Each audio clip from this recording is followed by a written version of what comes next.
Sir जेव्हा मी question विचारेल तेव्हा फक्त माईक चालू करा, बाकी काय विषय नाही एवढा. हो. ओके. तो आजच्या लेक्चरमध्ये आपण डायरेक्ट काही शिकायला सुरुवात नाही करणार, फक्त काय आपला रोडमॅप काय असेल, रोडमॅप आजच्या लेक्चरमध्ये समजेल तुम्हाला. म्हणजे जर तुम्हाला स्टॉक मार्केटमध्ये आपण स्टॉक सिलेक्शनचा रोडमॅप आपण जाणून घेऊ पहिले. लक्षात घ्या सर, मार्केटमध्ये मोर दॅन 5000 कंपनीज आहेत. ओके. या 5000 कंपनीज कुठे आहेत? बॉम्बे स्टॉक एक्सचेंज, BSE आणि NSE.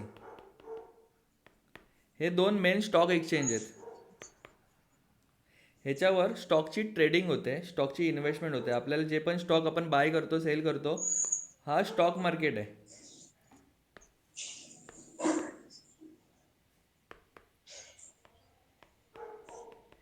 NSE.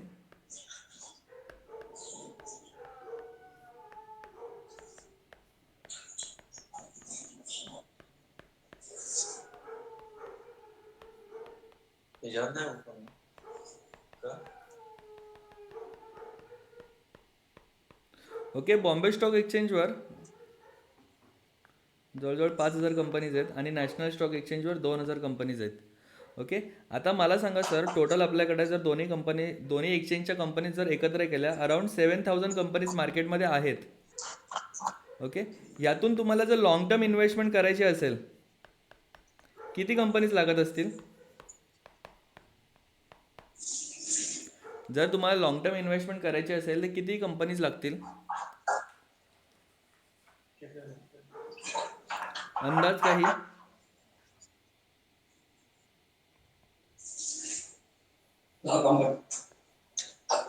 किती? 10 ना? 10. Okay. So long term investment करायची असेल आपल्याला 10 ते 15 कंपन्या मोर दॅन इनफ आहेत. ह्या सर्व कंपनीज आपल्याला डिफरंट सेक्टर्समधून पाहिजेत. आता ही जी पूर्ण इंडिया इकॉनॉमी आहे, इंडियन इकॉनॉमी,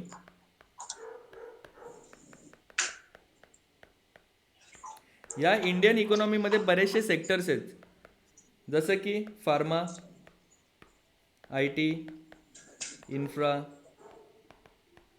ETC. ओके. असे बरेचसे सेक्टर मार्केटमध्ये आहेत. प्रत्येक सेक्टरमध्ये 100 कंपन्या, 200 कंपन्या, 500 कंपन्या अशा आहेत. ओके. या सगळ्यांची टोटल मिळून किती टोटल होते? 7000 होते. ओके. तो आपल्याला माहिती पाहिजे आपल्याला कुठल्या सेक्टरमध्ये इन्व्हेस्ट करायचे. जेव्हा तुम्ही स्टॉक मार्केटमध्ये इन्व्हेस्टमेंट कराल तेव्हा तुम्हाला मेन कन्सेप्ट असेल सेक्टर, कुठल्या सेक्टरमध्ये तुम्हाला इन्व्हेस्टमेंट करायचे. ह्याचं रिझन सिम्पल आहे. लक्षात घ्या, तुम्ही समजा एखादा स्टॉक निवडला, XYZ कंपनी, ही समजा ही फार्मा सेक्टरची आहे. आता मला सांगा, जर फार्मा सेक्टर डाऊन चाललाय, तुमचा स्टॉक वरती जाईल का? नाही जाणार. जर सेम कंपनीचं ABC कंपनी आहे, ही ABC कंपनी फार्मा सेक्टरची आहे समजा, सेक्टर वरती चाललाय तर स्टॉक पण वरती जाईल. ओके.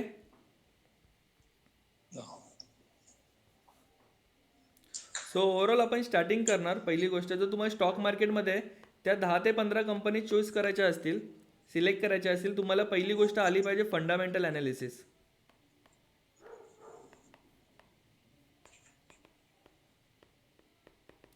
आता तुम्ही बोलाल फंडामेंटल ॲनालिसिस काय असतं. लक्षात घ्या, तुम्हाला जर एखादा मोबाईल बाय करायचा असेल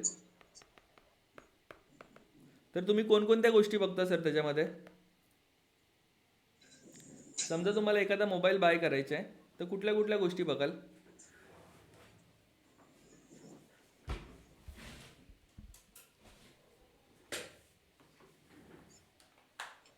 हॅलो. स्पेसिफिकेशन. स्पेसिफिकेशन बघणार, जसं की रॅम बघणार, हो. रोम बघणार, कॅमेरा. कॅमेरा बघणार. ओके. ब्रँड बघणार. अशा बऱ्याचशा गोष्टी तुम्ही बघणार आणि नंतर तुम्ही प्राईस पण बघणार. आणि या सगळ्या गोष्टी बघितल्यानंतर तुम्ही कन्सिडर करणार की मला हा मोबाईल बाय करायची की नाही. सो हे तुम्ही काय केलंय, मोबाईलचं फंडामेंटल ॲनालिसिस केलंय सर तुम्ही.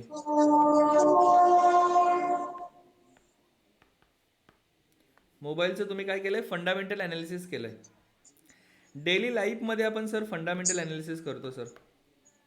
ओके. डेली लाईफमध्ये इवन आपण भाजी घेताना पण फंडामेंटल अनालिसिस करतो, लग्न करताना मुलीचं फंडामेंटल अनालिसिस करतो, नवऱ्याचं फंडामेंटल अनालिसिस करतो, कु- किती कमवतोय, किती नाही कमवतोय, कसं आहे, सगळ्या गोष्टी आपण चेक करतो. सो डेली लाईफमध्ये आपण कुठली पण गोष्ट जेव्हा आपण बाय करतो तेव्हा आपण फंडामेंटल अनालिसिस करतो. घरामध्ये टी व्ही घ्यायची असेल, ए सी घ्यायची असेल, सगळ्या गोष्टीमध्ये आपण फंडामेंटल अनालिसिस करतो. लाईक वाईज जेव्हा स्टॉक मार्केटमध्ये तुम्हाला जर 10 ते 15 कंपन्या निवडायच्या असतील, तुम्ही ब्लाइंडली इन्व्हेस्ट नाही करणार सर. या कंपन्या ब्लाइंडली तुम्ही सिलेक्ट नाही करणार. ह्या कंपनीचं तुम्ही फंडामेंटल अनालिसिस करणार. आता जेव्हा कंपनीचं फंडामेंटल तुम्ही अनालिसिस कराल, तुम्ही कुठल्या गोष्टी बघाल सर, अंदाज काय?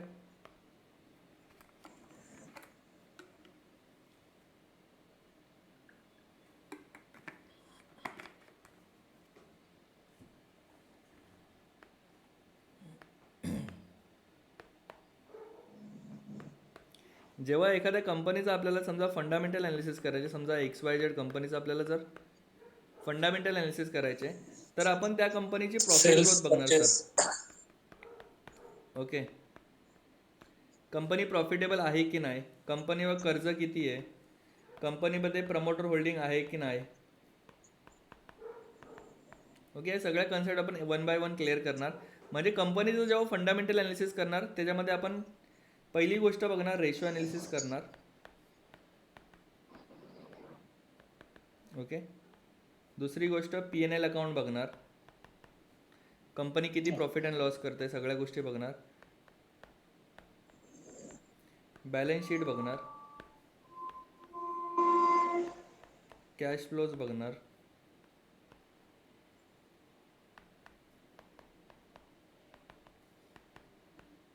क्रेडिट रेटिंग्स बघणार,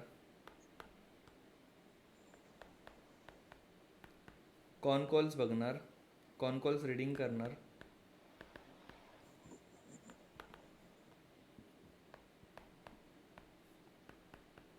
पियर्स कंपॅरिझन करणार,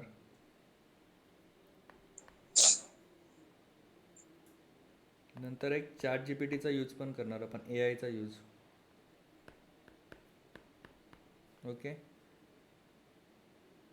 9वी गोष्ट सेक्टरियल ॲनालिसिस पण करणार. ओके,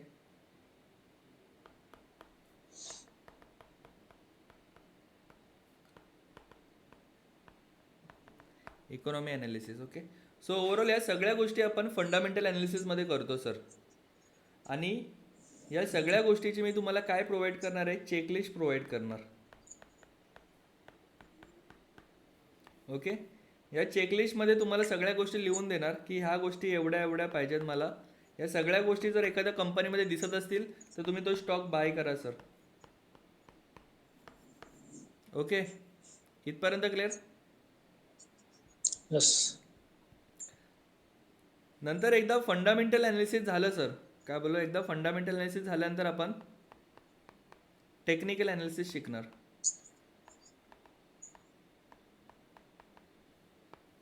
ओके, दोन प्रकारचे अनालिसिस आपल्याला करता आले पाहिजे जर स्टॉक मार्केटमध्ये तुम्हाला इन्व्हेस्टमेंट करायचे. लॉंग टर्म जर इन्व्हेस्टमेंट करायचे सर, जर लॉंग टर्म इन्व्हेस्टमेंट करायचे तर फंडामेंटल अनालिसिस आलं पाहिजे. आणि जर तुम्हाला शॉर्ट टर्म इन्व्हेस्टमेंट करायचे, शॉर्ट टर्म किंवा स्विंग ट्रेडिंग करायचे किंवा इंट्राडे करायचे. ओके, या सगळ्या गोष्टीसाठी तुम्हाला टेक्निकल अनालिसिस आलं पाहिजे. टेक्निकल अनालिसिसच्या द्वारे, टेक्निकल अनालिसिस म्हणजे हा चार्ट वर खाली जो चार्ट जातो त्याला त्याला अनालिसिस करणं म्हणजे technical analysis.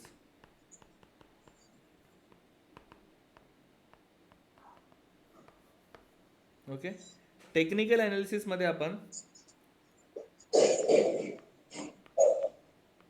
Price action pattern बघणार.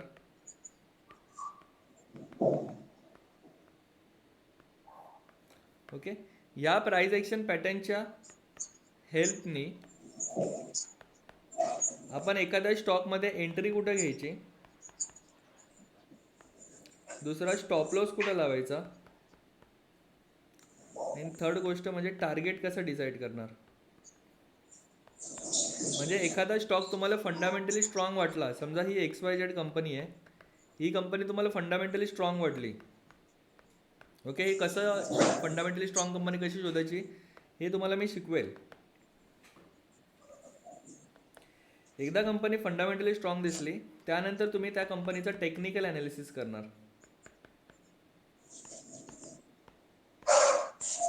ओके, टेक्निकल ॲनालिसिस केल्यानंतर ती कंपनी एंट्री कुठं घ्यायची, SL कुठं लावायचं आणि टार्गेट कसं डिसाईड करणार, हे सगळं शिकवणार मी तुम्हाला properly step by step.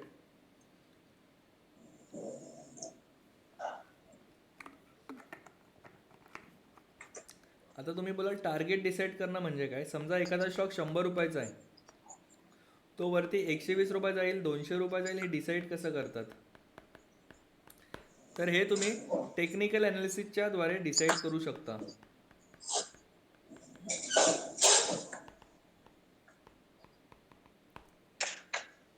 Okay, technical analysis झाल्यानंतर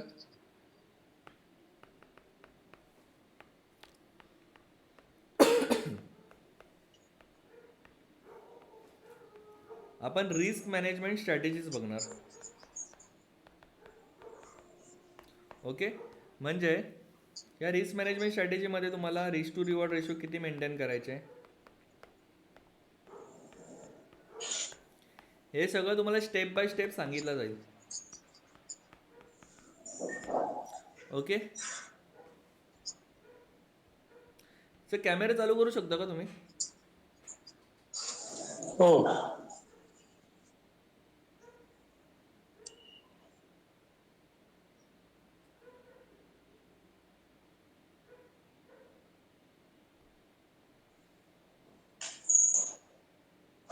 ओके, असं वाटतं मला की कधी कधी असं कॅमेरा दिसल्यावर बरं वाटतं की, आता असं वाटतं की कोणासमोर बोलतोय का नसं टाइमपास नाही. कीर्ती तू पण कॅमेरा चालू करू शकतोस.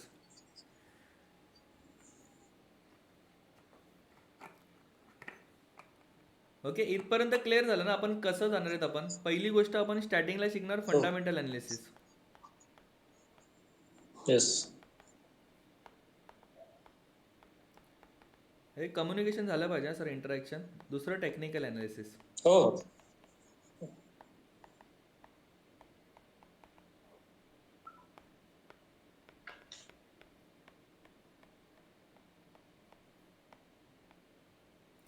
फंडामेंटलमध्ये काय काय शिकणार, सगळ्या गोष्टी कव्हर केल्या. टेक्निकलमध्ये प्राइस ॲक्शन पॅटर्न शिकणार, जे मार्केटमध्ये वर्क करतात ते. आणि इंट्राडेसाठी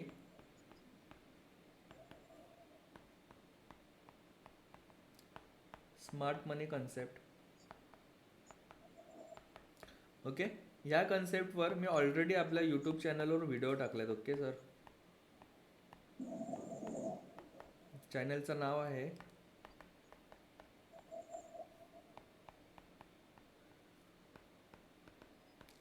फक्त गुगलवर तुम्ही टाकलं अक्षय सिक्युअर फायनान्स, तुम्हाला 2 लिंक भेटेल. तिथे एक यूट्यूबची भेटेल आणि एक आपली ह्याची भेटेल, इंस्टाग्रामची.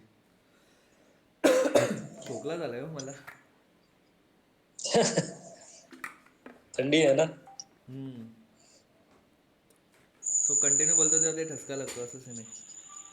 सो या यूट्यूब चॅनलवर ना सर तुम्हाला जेवढ्या व्हिडिओ बघता येतील ना, आपल्या जवळजवळ 10 ते 12 व्हिडिओ असतील आपल्या ऑलरेडी अपलोडेड. ओके. सगळ्या व्हिडिओज बघा. स्मार्ट मनी कन्सेप्टवर तर आपण खूप उशिरा येणार आहेत. पहिले आपण फंडामेंटलपासून स्टार्ट करणार आहेत. ओके, आता सर फंडामेंटल ॲनालिसिस बद्दल तुम्हाला काय माहिती आहे ते सांगा.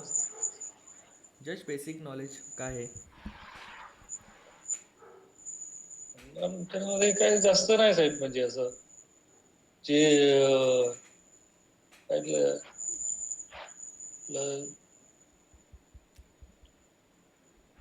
गुगलवर बघतो तेवढंच साहेब, म्हणजे ओके, आता तुम्हाला सांगतो सर. काय एवढं EPS आजच्या वगैरे. आजच्या लेक्चरमध्ये तुम्हाला मी मार्केटमध्ये सर 7,000 कंपनीज आहेत. या 7,000 कंपनीजमधून मी तुम्हाला आत्ता 100 कंपनीज शॉर्टलिस्ट करून दाखवेल. ओके. ओके, या 100 कंपनीज डिफरंट सेक्टर्समधल्या पण असतील.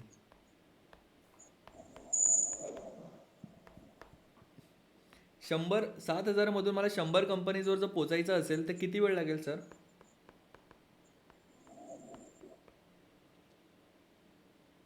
1 hour. 1 आवर. ओके सर, मी 5 मिनिटमध्ये दाखवेल तुम्हाला. ओके, बापरे. हे तुम्हाला लाईव्ह दाखवतो मी, काय टेन्शन नाही. मला जी कंपनी पाहिजे स्टॉक मार्केटमध्ये इन्व्हेस्टमेंट करण्यासाठी, मला जशी कंपनी पाहिजे तशी कंपनी मी शोधणार. ओके, त्याला काय बोलतात? स्टॉक स्क्रीनिंग बोलतात. Selection. ओके, मला जी कंपनी पाहिजे ती मी विदिन 5 मिनिटमध्ये शोधणार. कुठल्या सेक्टरमधली पाहिजे कंपनी, त्या पण कंपनीज मला सगळ्या कंपनीज येतील. ह्या 100 कंपनीज डिफरंट सेक्टर्समधल्या असतील. आता एक स्टॉक स्क्रीनिंगचा मी तुम्हाला डेमो दाखवतो. ओके, ही स्क्रीन जरा मी हे करतो.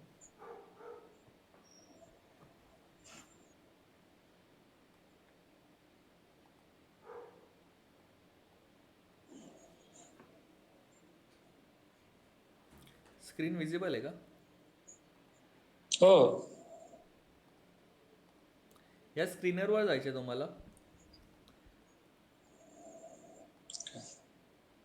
ओके, ह्या स्क्रीन्समध्ये जायचे. Create new screen.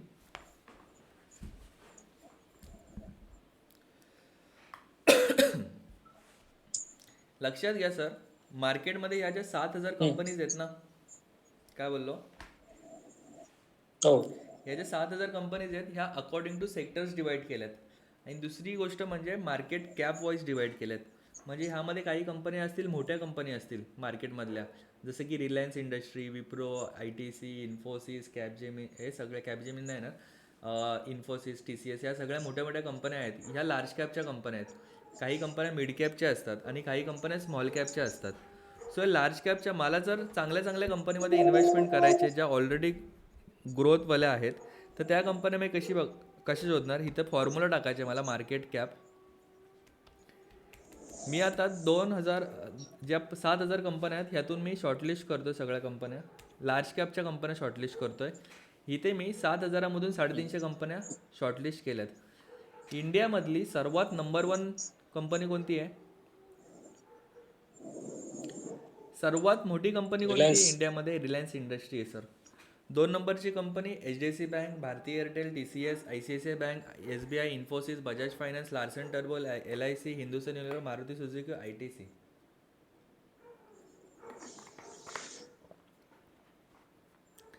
या सगळ्या कंपन्या आपण बघितल्या सर. 350 कंपन्यामध्ये आपण इन्व्हेस्ट करू शकतो का? नाही करू शकत ऑब्व्हियसली. सो यातून मला अजून कंपन्या शॉर्टलिस्ट करायच्यात. यातून मी अशा कंपन्या बघणार सर ज्यांच्यावर कर्ज कमी आहे कम्पेअर टू इक्विटी. किती कंपन्या आल्या? 255. यातून मी अजून शॉर्टलिस्ट करणार कंपन्या मला पाहिजेत तशा. यातून मला अशा कंपनी पाहिजेत ज्या बँक्रप्सीच्या मोडला नाही आहेत सर. ओके, तिथं मी अजून एक फॉर्म्युला टाकणार माझा. आता यातून शॉर्टलिस्ट झालेल्या असतील कंपन्या 228 राहिल्या. यातून मी अजून कंपन्या शॉर्टलिस्ट करू शकतो मला जशा कंपन्या पाहिजेत तशा. यातून मी अशी कंपनी शोधल जिने गेल्या 10 वर्षापासून, काय बोललो, जी कंपनी गेल्या 10 वर्षापासून कंटिन्युअसली मोर दॅन 15% रिटर्न्स देत आले. जर तुम्ही FD मध्ये इन्व्हेस्ट करताय तर तुम्हाला किती भेटतात सर? 6% ॲन्युअली भेटतात. 7%. हां, हो, 6. जर तुम्ही म्युच्युअल फंडमध्ये टाकताय तर 12% भेटतात. पण स्टॉक मार्केटमध्ये जर तुम्ही इन्व्हेस्ट केले, मला स्टॉक मार्केटमध्ये अशा कंपन्या पाहिजेत जे गेल्या 10 वर्षापासून जर इन्व्हेस्ट केले असते तर 15% रिटर्न तर देतच आली असती. सो ह्यामध्ये तुम्हाला सगळ्या लार्ज कॅपच्या कंपन्या भेटेल. यातल्या अशा कंपन्या भेटतील ज्या बँक्रप्सी मोडला नाही आहेत. यातल्या अशा कंपन्या असतील ज्यांच्यावर कर्ज कमी आहे. आणि ह्या कंपन्या गेल्या 10 वर्षापासून 15%पेक्षा जास्त रिटर्न्स देत आल्यात. म्हणजे एक वर्षी 5% दिले असतील, एक वर्षी -20% असेल, दुसऱ्या वर्षी 50% असेल. सो ॲव्हरेज असेल ना, ॲव्हरेज CAGR बोलतो आपण त्याला, compounding annual growth return. So हा किती असेल माझा? 15% असेल. 15%. अजून पण मी टाकू शकतो. आता पहिले एवढं टाकलं, ह्याच्यानुसार किती कंपन्या येतात ते बघू आपण. 77 कंपन्या आल्या सर. किती? 77.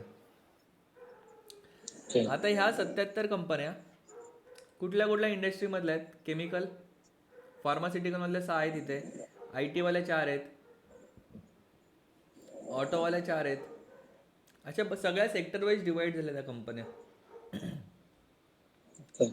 यातली मला जो सेक्टर्स पाहिजे, मला ज्या सेक्टरच्या कंपन्या पाहिजेत त्या मी जस्ट टिक करणार आणि त्या कंपन्यांची लिस्ट येणार. पण त्यासाठी तुम्हाला एक प्लॅन घ्यायला लागेल, सबस्क्रिप्शन. त्याची गरज नाही आपल्याला घ्यायची. ओके, इथे आपल्याला बघूनच नंतर समजेल की हां, ही FMCG सेक्टरची कंपनी, ही ऑटोमोबाईलची आहे, ही इन्फ्रास्ट्रक्चरची आहे, ही फार्मास्युटिकलची आहे, ही कन्झ्युमर ड्युरेबलची आहे, ही FMCG आहे, ही फार्मास्युटिकल. सो हे सगळ्या कंपन्या, टायटन बिटन, ह्या सगळ्या कंपन्या आल्या आपल्याला. ह्यातून आपण हे पण बघू शकतो, ह्यातली सर्वात जास्त ह्या वर्षी कोणी रिटर्न दिला आहे. तर ही फोर्स मोटर्स कंपनी आहे, ही ऑटोमोबाईल सेक्टरची कंपनी आहे. हिने जवळजवळ ह्या एका वर्षात किती टक्के रिटर्न दिले असतील? 150% रिटर्न दिले सर. 1 लाख जर तुम्ही मागच्या वर्षी इन्व्हेस्ट केले असते तर बापरे. 1.5 लाखाचा प्रॉफिट असतं याच्यावरती. ओके, बापरे. सो हा ऑटोमोबाईल सेक्टरचा स्टॉक आहे. मस्त चालला, मस्त पडला. सो हे असे स्टॉक आपल्याला फाइंड आउट करायचे आहेत. आत्ता ह्यामध्ये इन्व्हेस्ट करण्यात अर्थ नाही आहे. ऑलरेडी आता हा स्टॉक ओव्हर व्हॅल्यूड नाही आहे, एवढा ओव्हर व्हॅल्यूड पण नाही आहे. ओव्हरऑल फंडामेंटली कंपनी ही स्ट्रॉंग आहे, खूप स्ट्रॉंग आहे, काय विषय ओके. नाही. ओके.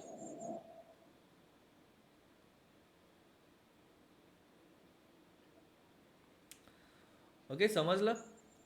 म्हणजे शॉर्टलिस्टिंग हो. कसं करतात ते कळलं का? ह्या लेक्चरमध्ये मी काही हो. शिकवणार नाही, जस्ट इंट्रोडक्शन देतो तुम्हाला.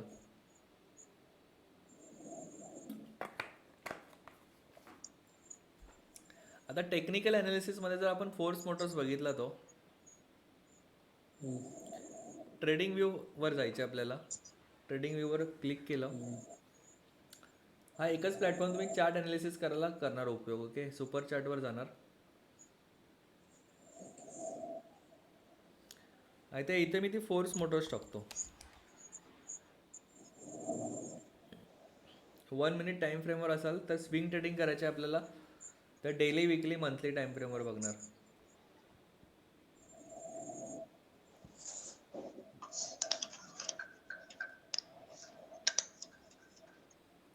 ओके, इथे मी सगळं डिलीट करतो.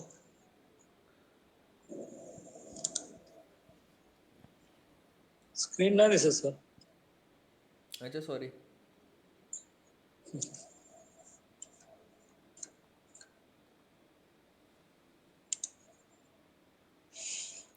Okay, this is screen. हो. हे ट्रेडिंग व्ह्यूवर कसं आलं दाखवतो मी तुम्हाला. ह्याच्यावर जायचे, ट्रेडिंग व्ह्यूवर यायचे. ट्रेडिंग व्ह्यूवर आल्यावर ह्याच्यावर क्लिक करायचे, प्रोडक्टवर क्लिक करायचे, सुपर चार्टवर क्लिक करायचे. तुम्हाला हा चार्ट दिसेल. इथे तुम्ही जी कंपनी पाहिजे त्या कंपनीचा तुम्ही चार्ट लिहा, फोर्स मोटर्स. ओके, फोर्स मोटर्सवर क्लिक केला, तुम्हाला ह्या कंपनीचा चार्ट दिसेल.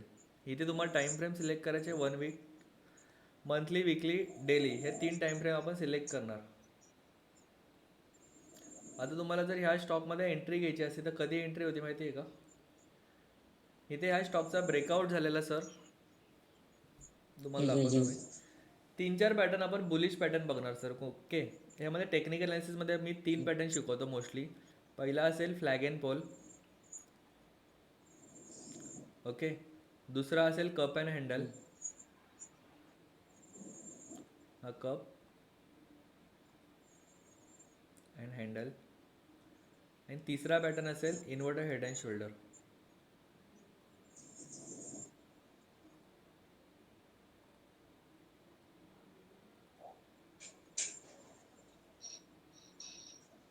ओके, आपण जर डोक्यावर उभं राहिलो तर हा हेड होईल, हे 2 शोल्डर होतील. हा ओके. कप आहे, हा हँडल आहे आणि हा फ्लॅग अँड पोल आहे. हे तिन्ही पॅटर्न आहेत ना, हे बुलिश पॅटर्न आहेत सर. कोणते पॅटर्न आहेत? बुलिश.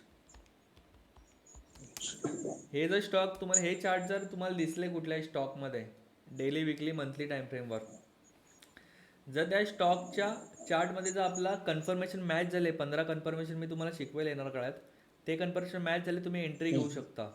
ओके, आता इथे तुम्ही बरोबर. बघा या स्टॉकमध्ये पण एक फ्लॅग अँड पोल बघितलेला. आता हा चार्ट मी सर जस्ट आपण स्क्रीन केले तेव्हा कळलं आपल्याला. हा का बनला फ्लॅग अँड पोल बनलाय. हो. आता हे मार्क कसं करणार, क्लोजिंग कशा कव्हर करायच्या, या सगळ्या गोष्टी मी तुम्हाला सांगेल.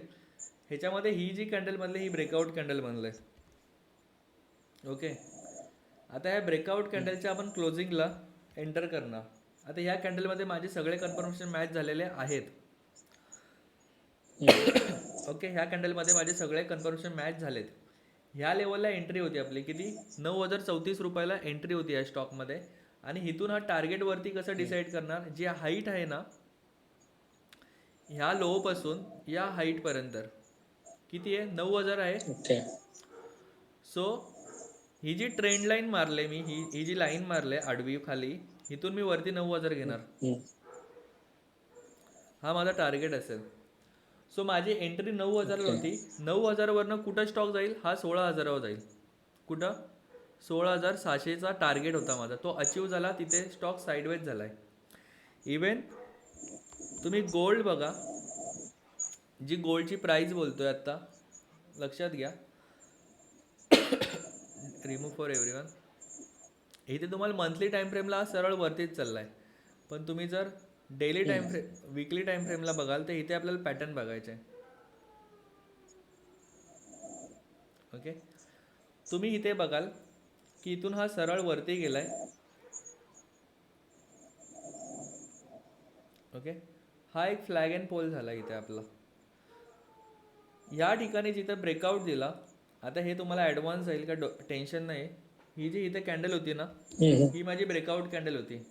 या ब्रेकआउट कॅन्डलमध्ये माझे सगळे कन्फर्मेशन मॅच झाले आणि मी इथे एंट्री घेतली. 1,04,000 रुपयाला गोल्ड बाय होता. किती, 1,04,000 रुपयाला गोल्ड बाय होता. ओके, गोल्डमध्ये बाईंग किती रुपयाला होती, 1,04,000 रुपयाला गोल्ड बाय होता. आता ह्या 1,04,000वरनं गोल्डची प्राइस वरती कुठपर्यंत जाईल तर लक्षात घ्या, ही जी हाईट आहे 24,515. आता लक्षात घ्या, या ट्रेंड लाईनपासून मी वरती 24,515 मार्क करणार. 24,515. बरोबर. हा गोल्ड डॉट तिथपर्यंत गेला. ओके, आणि तिथून एक रेड कॅन्डल हो. फॉर्म झाली आणि खाली आला. सो 1,004 वरनं गोल्ड किती होता, टार्गेट किती होता, 1,26,000चा टार्गेट होता. ओके, बरोबर. सो हे टार्गेट असेच ह्यात काढले जातात. ओके, सो नंतर तुम्ही बघाल हा इथून एक टाइम फ्रेम कुठला आहे? हा तुम्हाला हा मंथली टाइम फ्रेम आहे डायरेक्टली. Okay, okay. आता इथून जर गोल्ड वरती जातोय, ही 32,000 हाईट आहे.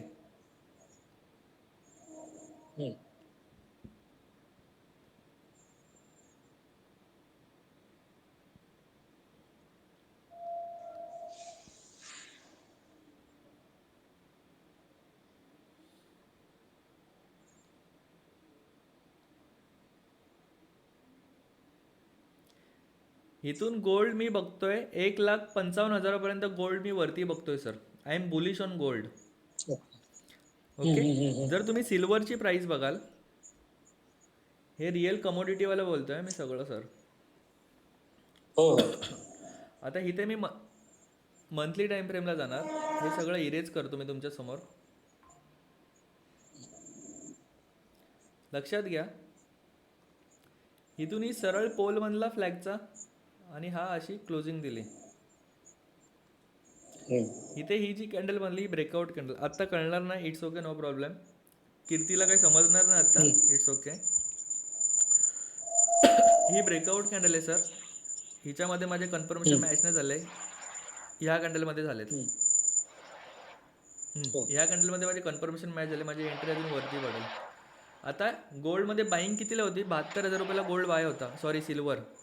इथून वरती किती जाईल, हा 44,500 वरती. सो इथून मी किती घेणार, वरती 44,500 घेणार. ओके, हा टार्गेट हिट झाला. 72,000ला सिल्वरमध्ये एंट्री होती आणि 1,08,000चा टार्गेट होता. ह्याच्यानंतर सिल्वर बाईंगसाठी पुन्हा स्ट्रक्चर फॉर्म करतच नाहीये.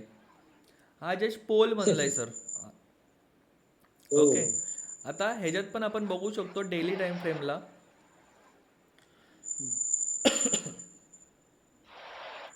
लक्षात घ्या, डेली टाइम फ्रेमला इथे cup and handle pattern form झालेला सर. हा कप होता हो आणि हा हँडल होता. ओके. बरोबर. इथे मी नीट मार्क करतो. इथून ह्या हायेस्ट लेवलपासून मी ह्या क्लोजिंगने ट्रेंड लाईन मार्क करणार. ही माझी ब्रेकआउट कॅन्डल होती. अल्ट बी अल्ट एच. सो सिल्वर जर तुम्हाला बाय करायचा असता, काय बोललो, सिल्वर जर बाय करायचा असता, भले तुम्ही मार्केटमध्ये जाऊन सिल्वर बाय करा, इट्स ओके, नो प्रॉब्लेम. हे सगळं मार्केटचं सांगतोय मी. 1,61,000ला सिल्वरमध्ये एंट्री होती सर. इथून वरती कुठपर्यंत जाईल, तर ही जी कपची हाईट आहे ना सर, ही बघायची आपल्याला. किती आहे? 27,270.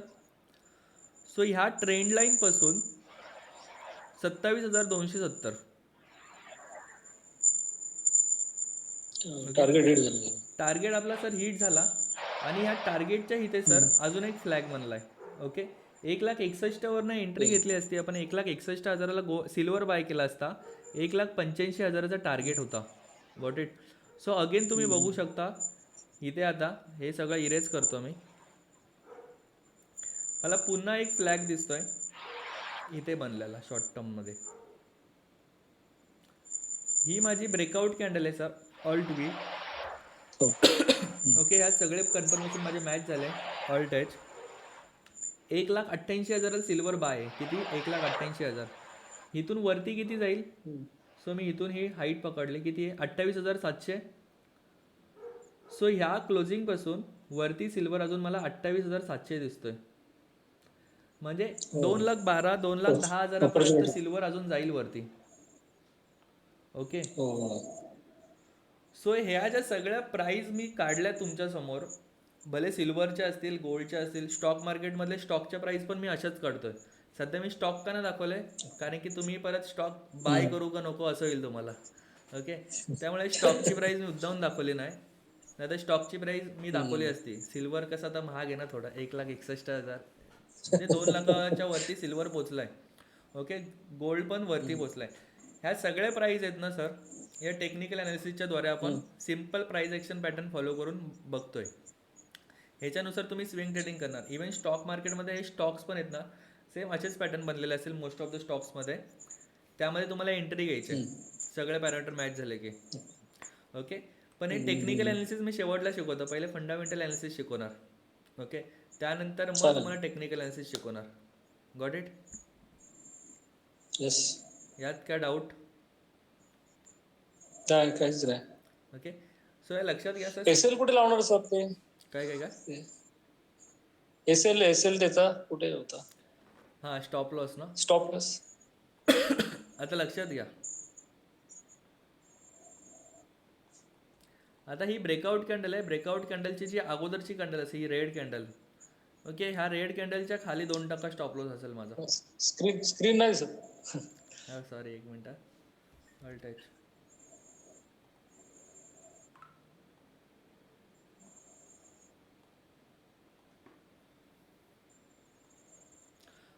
आता लक्षात घ्या, ही ब्रेकआउट कॅन्डल आहे sir.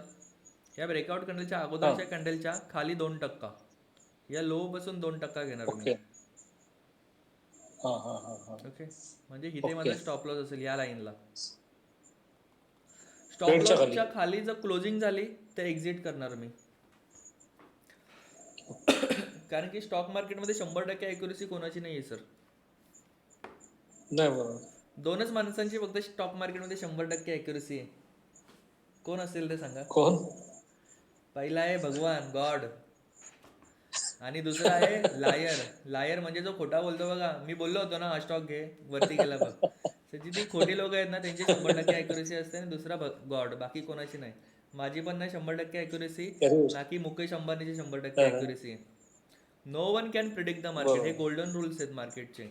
No one can predict the market sir. No one has 100% accuracy. Okay. बरोबर. या सगळ्या गेम म्हणजे it's a game of probability. That's it sir.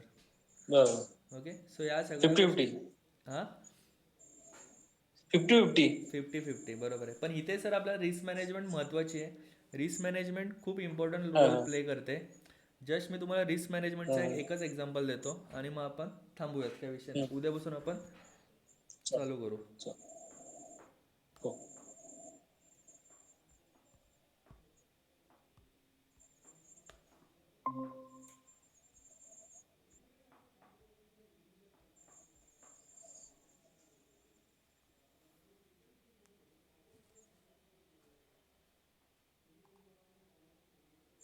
Screen दिसते का तुम्हाला? हो.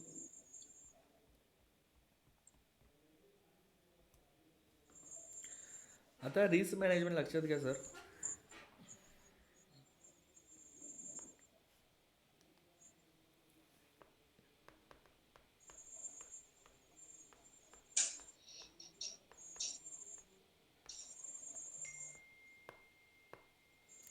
ओके, रिस्क मॅनेजमेंट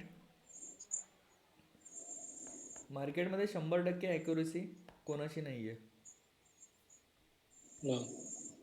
लक्षात घ्या, तुम्ही जर 10 स्टॉक्समध्ये इन्व्हेस्ट करताय, हम्म. ओके, समजा तुमच्याकडे आता 10 लाख रुपये आहेत. ओके, आणि 10 लाख रुपये तुम्हाला इन्व्हेस्ट करायचे आहेत, तर तुम्ही प्रत्येक स्टॉकमध्ये 1 lakhs. 1 लाख इच केले असते. ओके, हा. सो प्रत्येक स्टॉकमध्ये 1 1 लाख रुपये इन्व्हेस्ट केले. आता ह्यामधले 10 स्टॉकमधले तुमचे किती स्टॉक प्रॉफिटेबल आले पाहिजे सांगा. तर तुम्ही प्रॉफिटमध्ये जाल. 50%. Okay, you are saying 50%. म्हणजे तुम्ही असं बोलताय की तुमची जी ॲक्युरेसी आहे सर, ती 50% काम केली पाहिजे.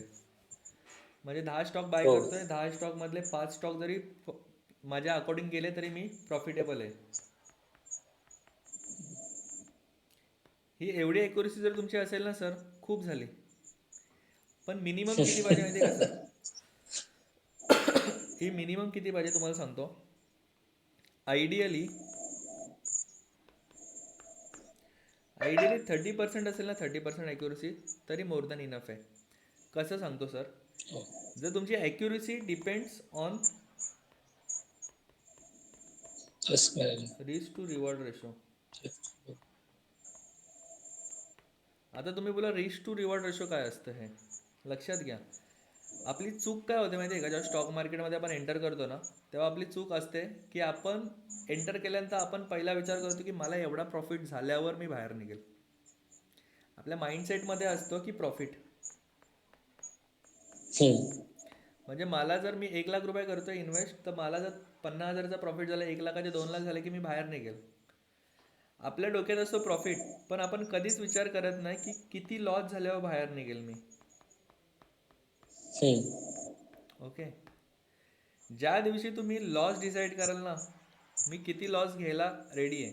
स्टॉक मार्केटमध्ये आपण माणसं काय करतो सर, आपण जेव्हा इन्व्हेस्ट करतो ना, जेव्हा स्टॉक मार्केटमध्ये, तेव्हा आपण लॉस डिसाईड नाही करत.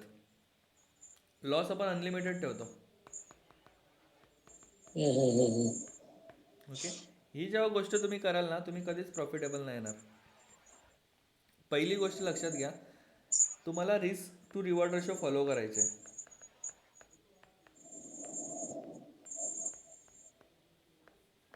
रिस्क टू रिवॉर्ड रेशो म्हणजे जर मी 1 लाख रुपये इन्व्हेस्ट करतो एखाद्या स्टॉकमध्ये, तर माझी रिस्क असेल 10,000 रुपये. म्हणजे जर मी 10,000 रुपये लॉस करतोय, म्हणजे 10,000पर्यंतचं मला हे 1 लाखाचे 90,000 ज्या दिवशी दिसतील मला, मी एक्झिट करेल. बरोबर. ओके, सो 1 लाखाला जर मला 10,000 रुपये स्टॉप लॉस असेल, काय असेल? Stop loss. Stop loss. 10,000चा जर माझा स्टॉप लॉस असेल, जर मी 10,000 रुपये लॉस घ्यायला रेडी आहे, तर मी ॲटलिस्ट 30,000 रुपये प्रॉफिट करायला पाहिजे. म्हणजे 1 लाखावर जेव्हा मला बरोबर. 30,000 रुपये प्रॉफिट दिसेल, तेव्हा मी प्रॉफिट बुक करेल. ओके, म्हणजे हो ह्याचा अर्थ काय आला, 1:3 रेशो तुम्ही फॉलो करताय. फॉलो जसं की 10,000 रुपये लॉसला 30,000. तुम्ही 30,000 रुपये प्रॉफिट काढताय. जेव्हा तुम्ही हा रेशो फॉलो कराल तेव्हा तुमच्या स्टॉकची तुमची इन्व्हेस्टमेंटची ॲक्युरेसी आहे ना 30% असेल ना तरी तुम्ही प्रॉफिटेबल आहेत. ओके, आता लक्षात घ्या परत तोच एक्झाम्पल. तुमच्याकडे 10 लाख रुपये आहेत. ओके, या 10 लाखातले तुम्ही पहिला, दुसरा, तिसरा, चौथा, पाचवा, सहावा, सातवा, 8, 9, 10. ओके, प्रत्येक स्टॉकमध्ये 10 10 लाख टाकलेत. पहिल्यात तुमचा SL हिट झाला, किती लॉस झाला? 10,000. 10,000. दुसऱ्यात पण 10,000 लॉस झाला, तिसऱ्यात पण 10,000 रुपये लॉस झाला, चौथ्यात पण 10,000 रुपये लॉस झाला, पाचव्यात पण 10,000 रुपये, सहाव्यात पण 10,000 रुपये लॉसमध्ये, सातव्यात पण 10,000 रुपये लॉस. ओके, आठव्यामध्ये तुमचा 30,000 रुपये 30 प्रॉफिट हजार. झाला आहे. प्लस तीस ओके. हजार प्लस 30,000. टोटल प्रॉफिट किती काढला आहे? 90,000. टोटल लॉस किती झाला आहे? 70,000. Okay, 20,000 profit. 20,000 रुपये तुमचा नेट प्रॉफिट आहे.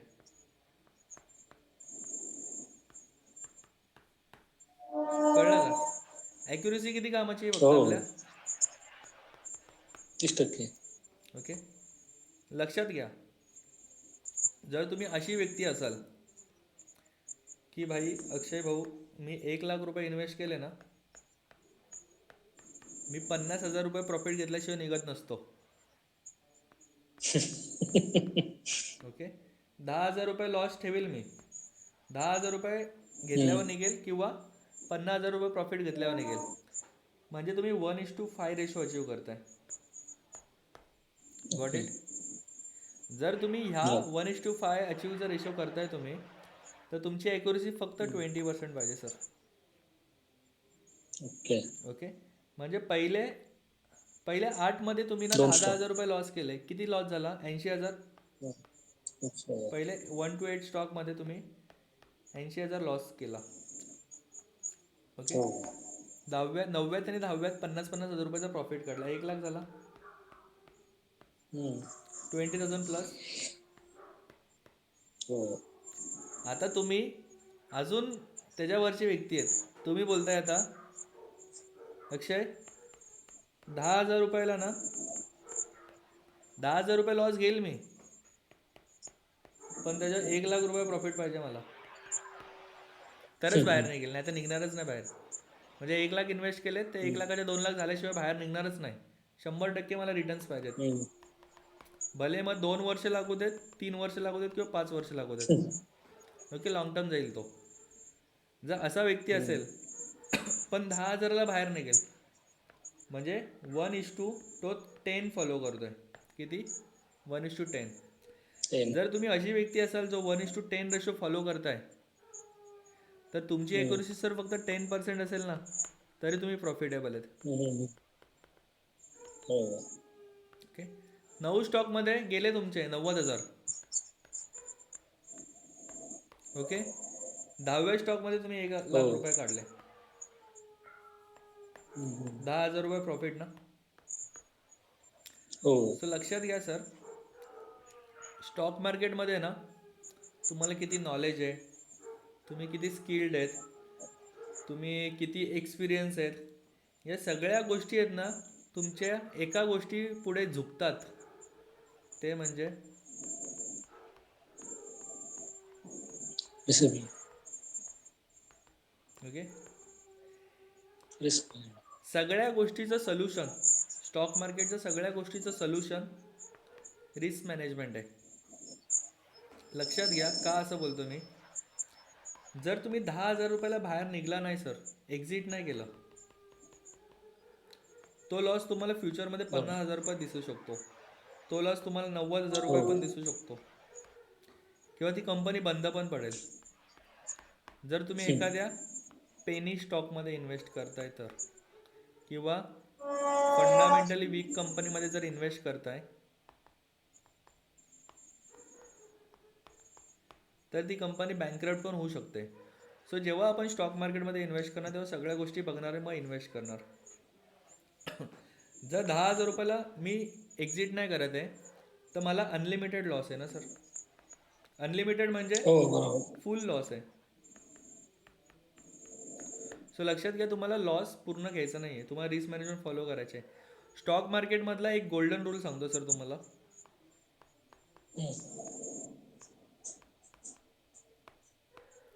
गोल्डन रूल हा स्टॉक मार्केटशी पण रिलेटेड आहे आणि रिअल लाईफशी पण रिलेटेड आहे.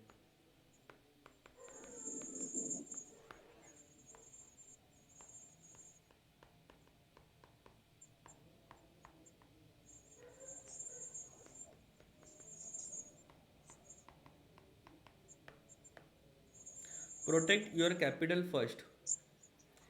10,000 रुपये लॉस घेऊन निघा, 90,000 कॅपिटल तुमचा सेफ आहे, तो तुम्ही दुसऱ्या स्टॉकमध्ये इन्व्हेस्ट करा, तिथून रिटर्न जनरेट करा. एका स्टॉकमध्ये लॉंग टर्म कॅपिटल इन्व्हेस्टर राहू नका.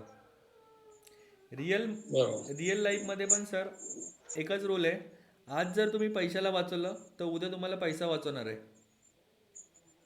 ओके, मग तेच आहे मेन रूल. काय सर, जर तुमच्याकडे जर कॅपिटलच जर राहिला नाही, काय बोललो, तुमच्याकडे जर कॅपिटल राहिलाच नाही, तुम्ही इन्व्हेस्ट कुठं करणार आहेत मग.